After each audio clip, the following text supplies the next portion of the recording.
In the dead of night, 50 feet above the dark, churning waters of the Solomon Sea, a 30-ton bomber thunders through the humid air. Check the instruments. Inside the cockpit of the B-17 Flying Fortress, the pilots aren't looking at the stars. They're staring into a wall of blackness, their eyes straining to find the horizon. Their target isn't a city, a factory, or a rail yard. It's the razor-thin silhouette of a Japanese warship. Suddenly, the night erupts. Tracers like angry red hornets scream past the cockpit. The bomber doesn't climb away from the danger. It dives lower, pushing its engines to the breaking point, hurtling towards the source of the fire. This is not the mission the B-17 was designed for. This isn't precision bombing from the safety of 5 miles up. This is a knife fight in a phone booth. The bombardier calls out the range. The pilot holds the behemoth steady, and with a lurch, a 1,000-pound bomb drops away, not to fall, but to fly. It smacks the surface of the water, skips once, twice like a monstrous flat stone, and slams into the steel hull of the enemy ship. For the crew, there is no time to watch. They are already over the target, pulling up hard to avoid the ship's masts, bracing for the explosion behind them. This was a tactic so dangerous, so contrary to doctrine, that its inventors had called it suicide. But in the desperate days of 1942, it was the only thing that worked. This is not the story of the B-17 you think you know. It's not about epic 1,000-bomber raids over Germany. This is the forgotten chapter of the Flying Fortress, a story from the desperate, undersupplied Pacific theater where failure forced a revolution. It's the story of how a handful of maverick airmen, led by a commander who refused to accept defeat, took a bomber that was failing its mission and turned it into one of the most terrifyingly effective ship killers of the Second World War. And in doing so, they triggered a domino effect that would not only change the course of the war in the Pacific, but would rewrite the rules of air combat forever. The thesis is simple, yet profound. The greatest weapon is not the one you are given, but the one you create from the wreckage of your own failure. To understand the sheer radicalism of that nighttime attack, we have to rewind. We have to understand the myth of the B-17 Flying Fortress. Born in the 1930s, the B-17 was more than just an airplane. It was the physical embodiment of a military doctrine. It was America's answer to the problem of modern warfare. Its 4 powerful engines could carry it higher than enemy fighters and anti-aircraft guns. Its 13 50-caliber machine guns, its fortress namesake, promised to protect it. And at its heart was the legendary Norden bombsight, a mechanical computer that promised to drop a bomb into a pickle barrel from 25,000 feet. The doctrine was clean, surgical, and deeply American. High-altitude, daylight, precision bombing. You would fly above the chaos, untouched, and systematically dismantle the enemy's ability to wage war. This was the theory, the gospel preached at the Army Air Corps Tactical School. And when America was plunged into war on December 7, 1941, this was the weapon and the strategy it sent to the Pacific to halt the seemingly unstoppable tide of the Japanese Empire. But the Pacific was not Europe.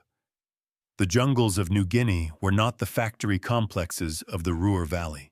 And the Imperial Japanese Navy was not a static target. By the summer of 1942, the situation in the Southwest Pacific was dire. General Douglas MacArthur, having been forced to flee the Philippines, was attempting to command a desperate defense of Australia from a theater that Washington considered a secondary front. The resources, the new planes, the fresh crews, they were all being funneled to England to prepare for the war against Germany. What MacArthur had was the 5th Air Force, and when General George C. Kenney arrived to take command on July 29, 1942, he found less of a fighting force and more of a ghost fleet. The men were exhausted, many of them survivors of the disastrous retreat from the Philippines. Morale was shattered. Their equipment was worn out, cannibalized for spare parts in a constant struggle just to keep a few planes in the air. At the main airfield, out of 32 B-17's, the sum total of his heavy bomber strength, only 14 were combat-ready. These weren't the gleaming machines of propaganda posters. They were patched-up, weary workhorses held together by sheer will and baling wire. The core mission of these B-17's was to stop the Japanese advance down the Solomon Islands and along the coast of New Guinea. The key was to sever the supply lines, to sink the ships, the transports carrying troops, and the warships protecting them. So, the crews of the 19th and 43rd Bomb Groups did exactly what they had been trained to do. They climbed to the cold, thin air at 25,000 feet, lined up on the enemy convoys, and let the Norden bomb site work its magic. And it was a catastrophic failure. From that altitude, a bomb took nearly a minute to reach the surface. A ship's captain, seeing the glint of the bombers high above, had an eternity to simply turn the wheel. The ship would move, and the bombs would splash harmlessly into the vast, empty ocean. The official statistics were a brutal indictment of the cherished doctrine. Less than 1% of bombs dropped from high altitude on moving ships ever found their mark. It was not just ineffective, it was a complete and utter waste of men, fuel, and precious bombs.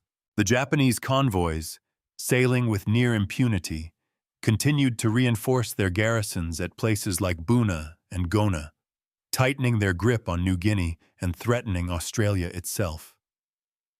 The B-17, the Queen of the Skies, was a myth.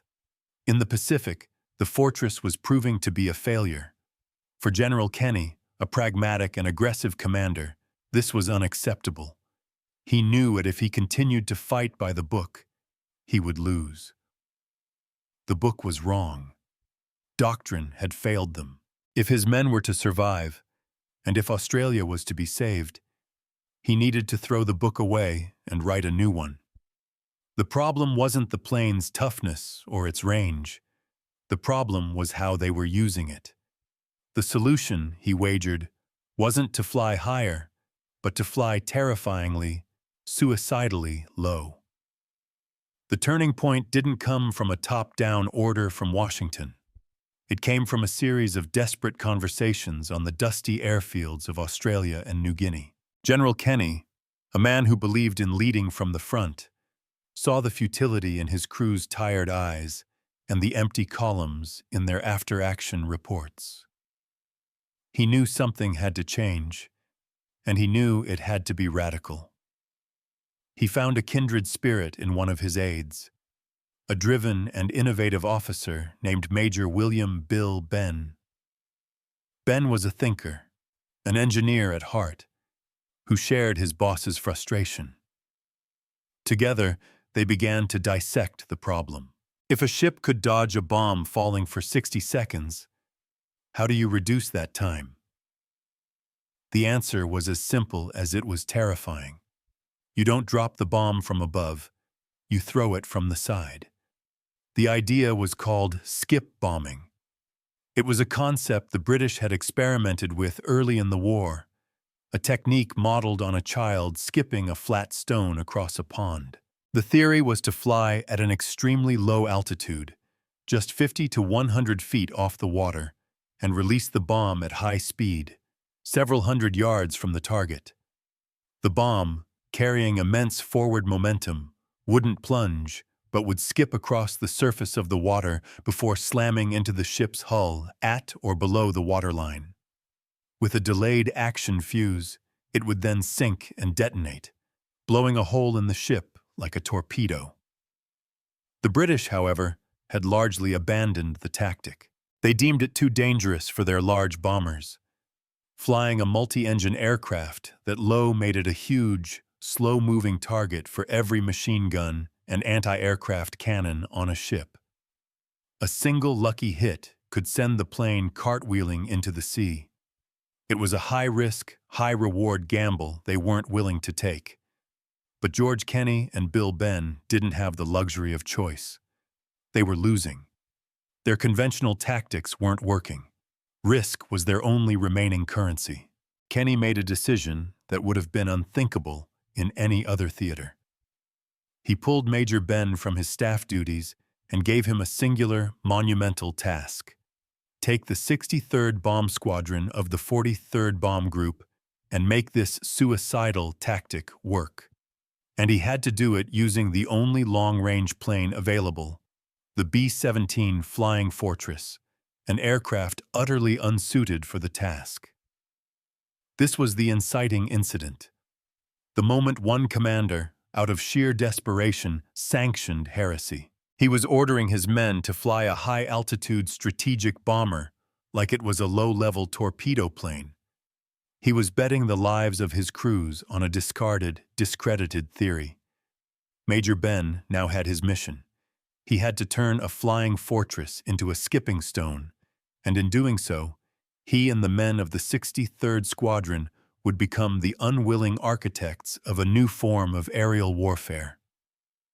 The first domino was about to be pushed, not in a clean laboratory, but in the unforgiving crucible of combat. Major Benn's first challenge was not the enemy. It was physics. The theory of skip bombing was simple, but the practice was a symphony of complex variables: altitude, airspeed, bomb release point, and, most critically, the fuse. Everything had to be perfect. The first problem was the bombs themselves. To work, the bomb needed a delayed action fuse, giving the aircraft precious seconds to clear the target before detonation. Benn's crews initially had to rely on Australian-made fuses with 10 to 12-second delays, but in early tests, they discovered a terrifying flaw. The fuses were wildly unreliable. Some detonated in milliseconds, others took 30 seconds. Worse, the bombs themselves sometimes behaved unpredictably. Dropped from 50 feet, a 500-pound bomb could bounce erratically, sometimes soaring dangerously high, threatening the very plane that had just released it. This was a gritty, hands-on process of trial and error. Unable to get reliable fuses from the United States, which was prioritizing the European theater, Benn's men became battlefield engineers. They learned to modify the Australian fuses, painstakingly recalibrating them to create a roughly 4 to 5 second delay. It wasn't perfect, but it was good enough to start practicing. Their laboratory was a lonely shipwreck near Port Moresby, New Guinea, the rusted hulk of the SS Pruth. Day after day, the crews of the 63rd flew out to the Pruth and honed their terrifying new craft. They discovered the magic formula, approached the target at 2,000 feet to identify it, then dropped like a stone to just 250 feet, leveling out at 220 miles per hour. The bombardier wouldn't use the sophisticated Norden sight. This was seat-of-your-pants flying. He would release the bomb by eye from a height of 60 to 100 feet, aiming for the water just short of the ship. As Lieutenant James T. Murphy, one of Benn's pilots, described it, the moment of release was just the beginning. He would hold his altitude and speed, flying directly over the ship he had just attacked. This gave the bomb, still carrying more forward than downward momentum, the trajectory it needed to strike the hull. And it gave Murphy's B-17 just enough time to escape before the underwater explosion tore the target apart. Kenney watched one of these practice runs on September 20th, 1942. He saw the skill, the danger, and the immense potential. He knew it was almost ready. But Ben added one more crucial ingredient: surprise. The Japanese base at Rabaul, the primary target, was a fortress, protected by hundreds of fighter planes. A daylight attack at 100 feet would be a massacre. But at the time, the Japanese lacked effective night fighters. The attack, Ben insisted, had to happen at night, or in the half-light of dawn or dusk, using the rising sun or moon to silhouette the targets. On the night of October 22, 1942, the theory was put to the ultimate test. The first domino was pushed. A force of B-17's took off for Rabaul. The mission plan was genius. 6 bombers from the 64th Squadron went in high, at 10,000 feet. They were the decoys. As expected, they drew all the attention, the searchlights, the flak.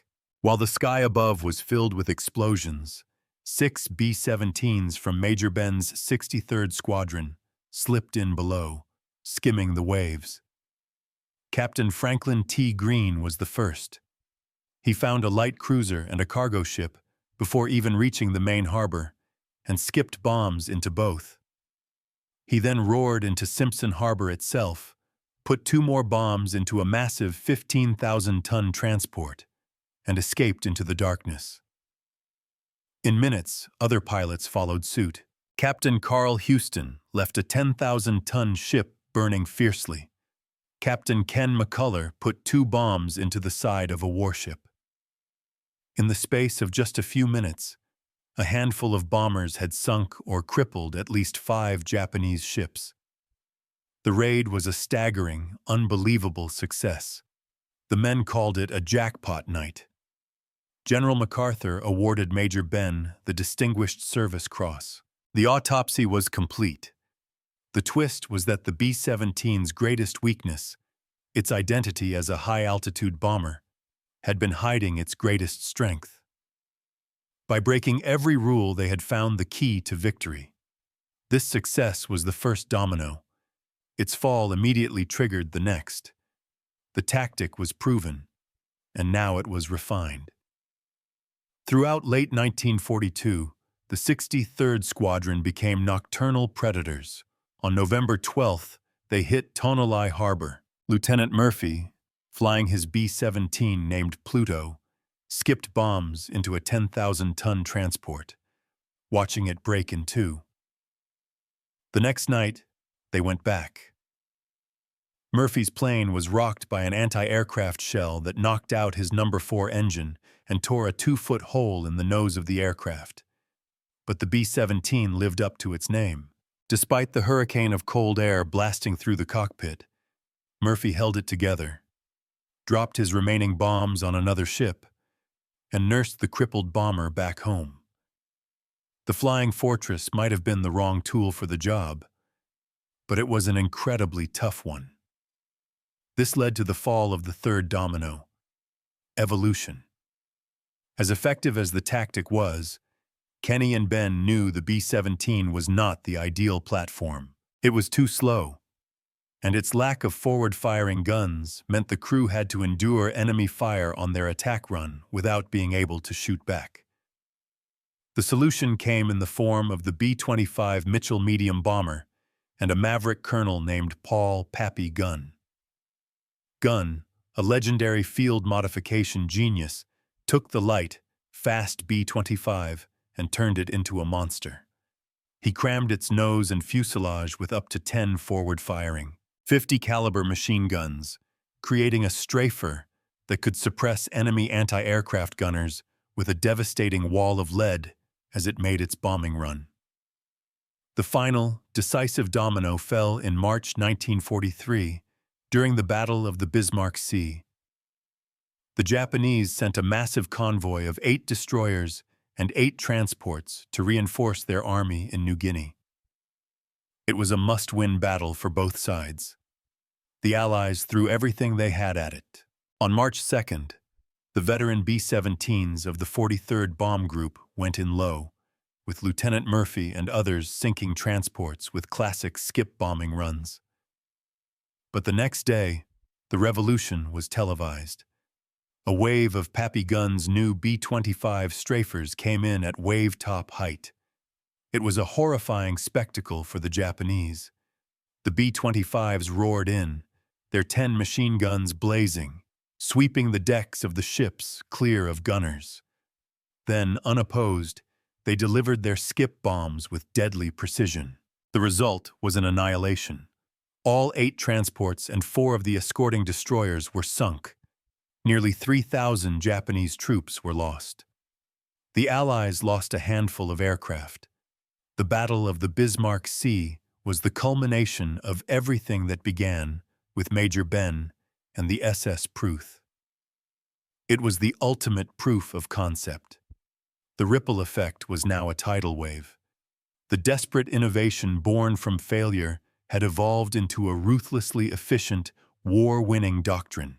The B-17 had been this teacher, the necessary first step that proved the tactic could work. It had absorbed the initial risks and paid the early price. But its students, the faster, more agile, and purpose-built B-25s and A-20s, would now carry that lesson forward and use it to systematically dismantle Japan's maritime empire, one convoy at a time.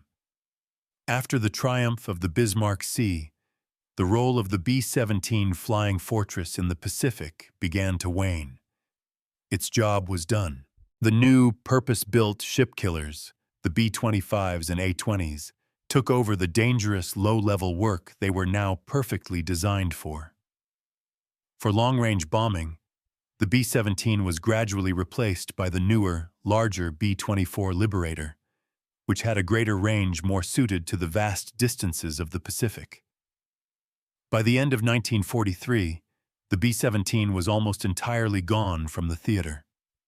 Its departure was not a sign of failure, but of a mission successfully and unexpectedly completed.